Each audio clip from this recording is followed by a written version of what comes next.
Hi, I'm Dave, one half of the Professors of Wrestling, and today I am sitting down and talking to Proc, the Croc, Johnston. How you doing? I'm doing great, Dave. Thank you for having me. Well, thank you for coming out and doing this. This Anytime. is exciting. It's an exciting time for the professors, and I think it's exciting time for, it seems, a lot of the promotions you're participating with. Oh yeah, it's an exciting time for wrestling in general, I would say, right So now. would you say we're in a renaissance? I hear that quite a bit on different podcasts and shows. I've heard that too.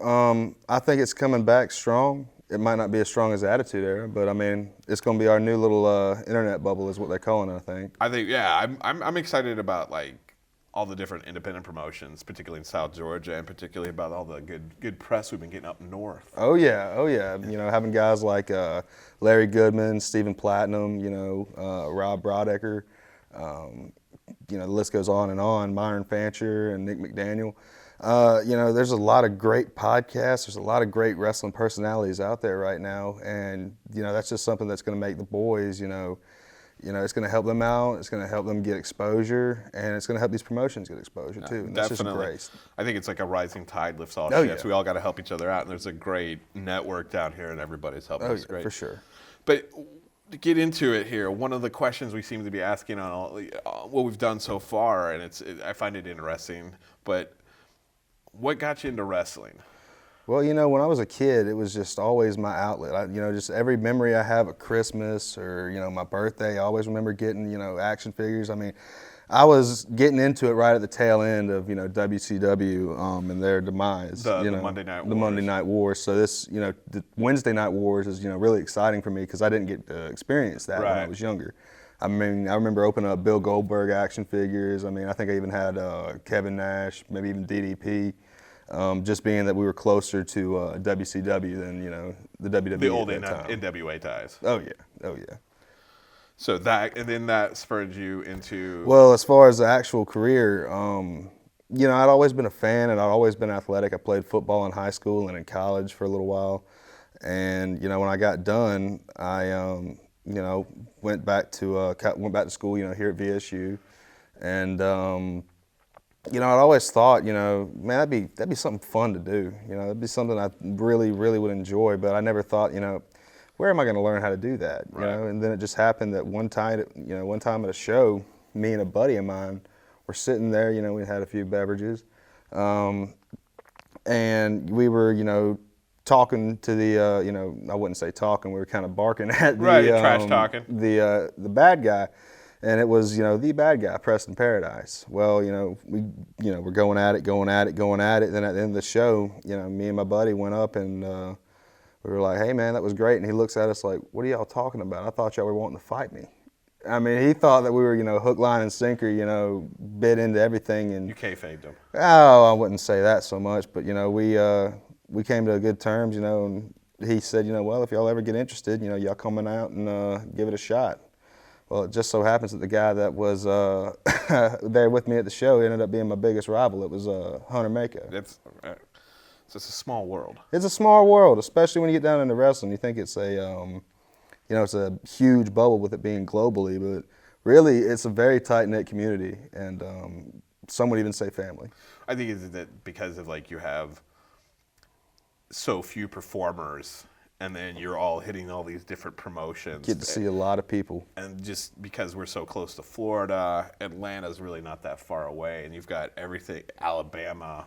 I mean, yes, it becomes insane. So I think does that play into it, you think? It does. With there being X amount of promotions and so many guys working, you're bound to run into the guys over and over again. And I got guys, on the circuit that I consider, my real close friends, even though I don't see them, but every, so often with shows and everything like that. So, as a wrestler, it's Proc the Croc, what do you think fans don't understand when it comes to the wrestling part? I think they just don't understand how much it hurts, man. I mean, that wood is unforgiving. I mean, they think, oh, there's a trampoline underneath it. There ain't no trampoline. I can go ahead and tell you, it's a steel frame, and then they put plywood, or not even plywood, it's just boards on top of it, and then a thin layer of padding, just so you're not hitting your back on pine. Right. That's where, the phrase spine on the pine comes from. That's 100%, How long does it take you to recover after something? I mean, It depends on the match, really. Having some Advil always helps out. some people take ice baths, but it's just really depends on the intensity of the match. Most of the time, you'll be all right, but if you go to war with somebody, you'll be feeling it afterwards. I remember when I worked or fought Cass, Hansen, and Brother Azrael, that chair shot to the back that I took during the gator roll was it was rough, man. I mean, I had a chair mark on my back for, I want to say close to, well, I won't say a month, probably 2 weeks. I had a real just rough, pattern on my back. You can even see the name of the company. It was like what is it, a brand of something. Oh yeah, he branded me real good. So what do you think, is that the toughest part, or is there something else you think is the toughest part when it comes to getting in the wrestling business? Well, it's a give and take thing. You got to be able to put yourself out there. You got to be willing to, ask more of yourself than you probably ever have for most people. I think it was a little bit easier on me being, an ex-college athlete to be able to go out there and, deal with the physical aspect of it. But people don't realize, you want every match out there you go to do its job. You want it to get over. You want the fans to be into it. You want, you want to get exposure, and that's one of the most frustrating things is to get out there and, bust your tail, and sometimes people don't see it. They don't see it just because of maybe where you're at, and that got into, a little bit of that's why we appreciate y'all, the professors, being able to cover us, Well, we appreciate the feedback we've gotten and also the support from the local promotions. Oh, yeah. So I don't think we couldn't just do it by ourselves on that. So it's a give and take on that. I agree. Getting into it, going in, talking to Preston, getting in there and doing a wrestling academy, that the physical part, I think, is a key component. But is there anything outside of that that's been kind of eye-opening about your tenure into wrestling? You really don't realize how much of it is quote unquote real, because there's some things you can fake.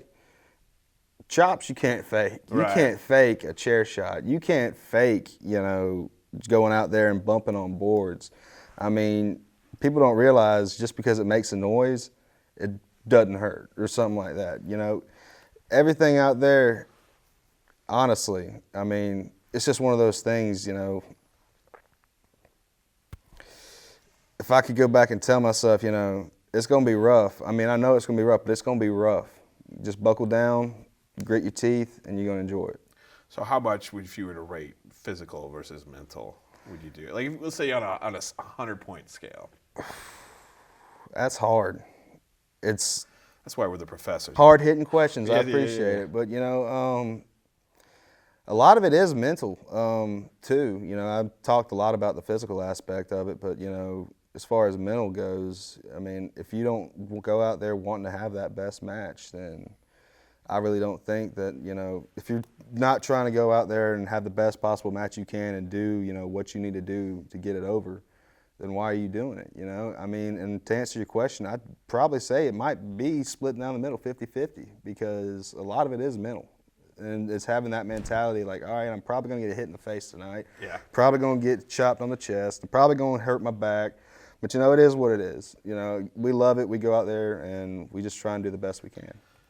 So how steep is that learning curve, getting to that point? Because I imagine taking that first bump while you're getting your wrestling training in, and then you see what goes on the TV, and I think, like everybody, you want to be to whatever your idols are, and you want to kind of do what they do, but then realizing that's to get to that level.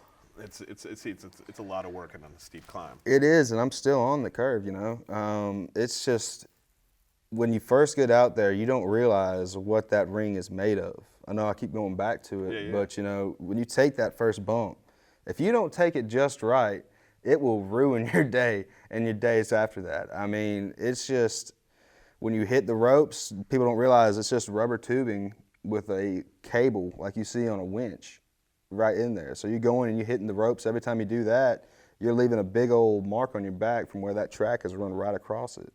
I mean, It's definitely a learning curve, and running the ropes was my biggest issue because in football they want you to have short, choppy steps. But Yeah. when you're running the ropes, you got to glide. You got to glide across that thing. So that was a little bit of a learning curve to me. First time I rode 'em, I about fell out the ring. They had to catch me, but here I am. I finally learned how to do it and do it decent, I'd say. What are your favorite types of matches you like to have? Well, I think my favorite ones I like to have, I enjoy tag matches because I enjoy the teamwork. My tag team partner, J2 Strong, and I, we go back, We've been to Florida, Georgia, Alabama, all over.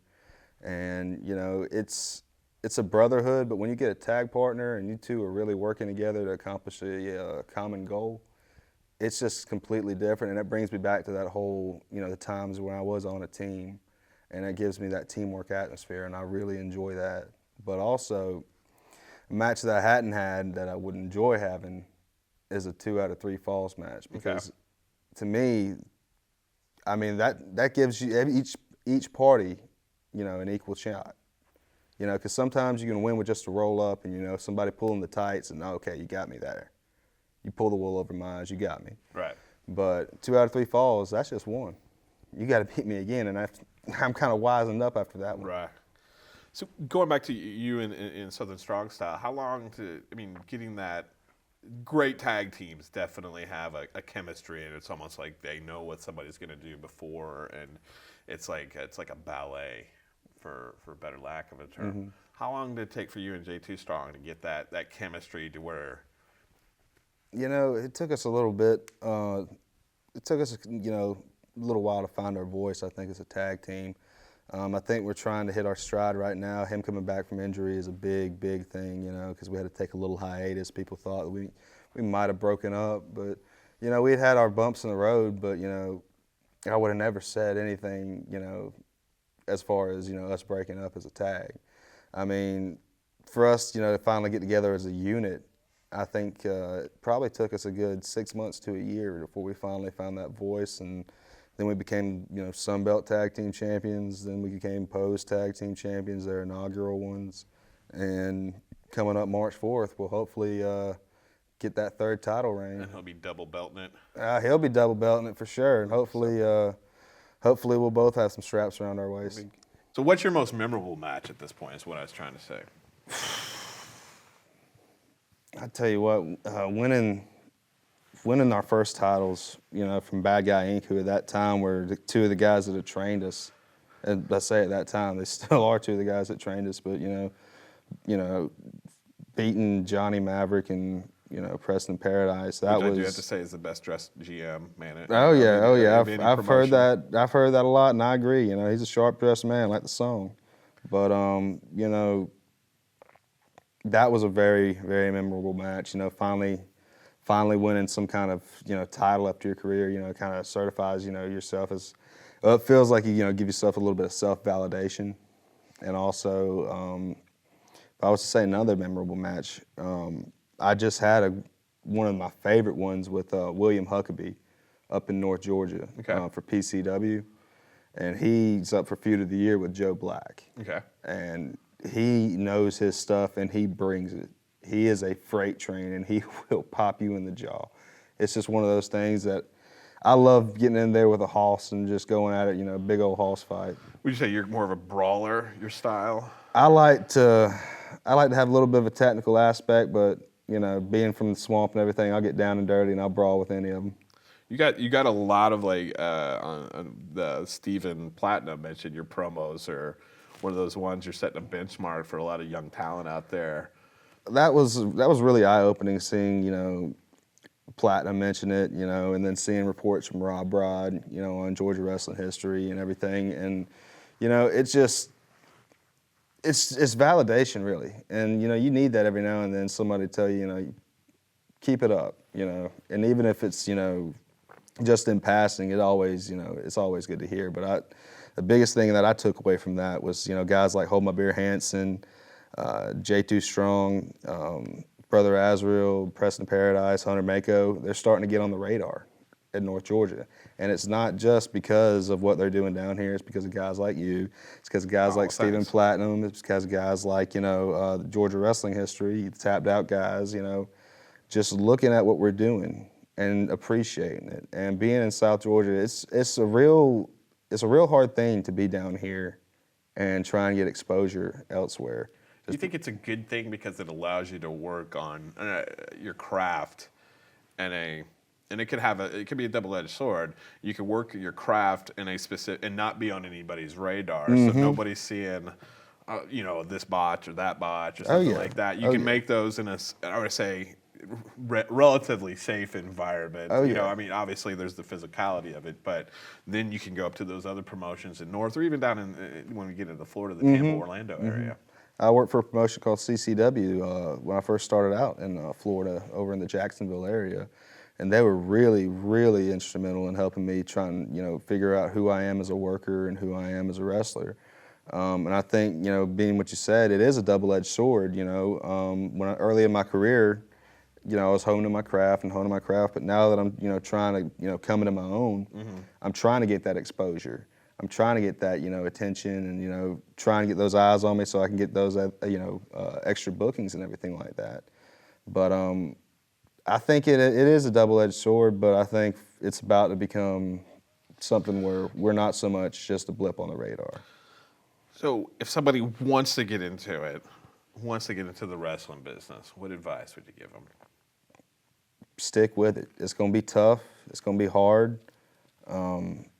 There's a reason they call it breaking you into the business, because you got to get broke in like a horse. You got to get used to the rigors of going to the ring, doing your drills, doing your bumps, doing your rolls. I mean, you got to be able to go out there, hit all your spots and everything. And that's spots. To me, I didn't even do spots until I was like, probably 6 months into training. Maybe it was 4 months, but it took me a while before I was actually starting able to hit suplexes and neck breakers and stuff like that. And that's just being out there and getting a little bit of free reign from your coach. But just my ultimate advice would just be stick with it, because it's going to be tough, and anything in this life worth doing is going to be tough. So what's some of the best advice you have gotten so far? Less is more. Less is more, meaning you don't have to go out there and do every single thing that you know how to do in order to get that crowd to get involved. As long as the crowd is involved, then you're doing your job. You don't have to hit, topes, suicide dives, Spanish flies from the top rope. If you can do that, that's great. But just learning how to work a crowd is the most important thing I think you can learn as a worker. And my last question here, as I always find this particularly, I like that anybody in the industry, whether entertainment industry or whether it's wrestling, comedy, or music, and somebody who's been in it for a little while, what advice do you know now that you wish you would have known when you first started out? If you could create that time machine and go, Proc, this is going to help you out. Probably has to go back to that less is more. You don't have to do every single thing you know how to do. Just go out there and do the best you can with what you know how to do. And really just don't try to have that 5-star classic, because that 5-star classic is as elusive as it comes. People want to go out there and have match of the night every night. Sometimes it's just learning how to get somebody else over, and something like that. Also, would have told myself to stock up on ibuprofen, get some ice packs, that kind of thing, because it is a tough business. It's a tough business, and like I said, there's a reason they call it breaking it into the business, because you got to get broken in, or else, because it's not going to mold around you. You got to mold yourself to it. Sweet. Anything else you'd like to add as we're winding it down here? I'd like to tell the folks at home, if they get a chance, go on out March 4th to Spinebuster Championship Wrestling in Mathis Auditorium in Valdosta, Georgia. Excellent. Cool. Well, thanks for doing this. I'm Dave of the Professors of Wrestling. Remember, we want to be Taco Bell famous, and we can't do that without you. So we want to be a community. Like, subscribe, share, follow these cats right here. Go to these local promotions and keep following the Wrestlers of Professor, because we're going to keep trying to bring you this great content.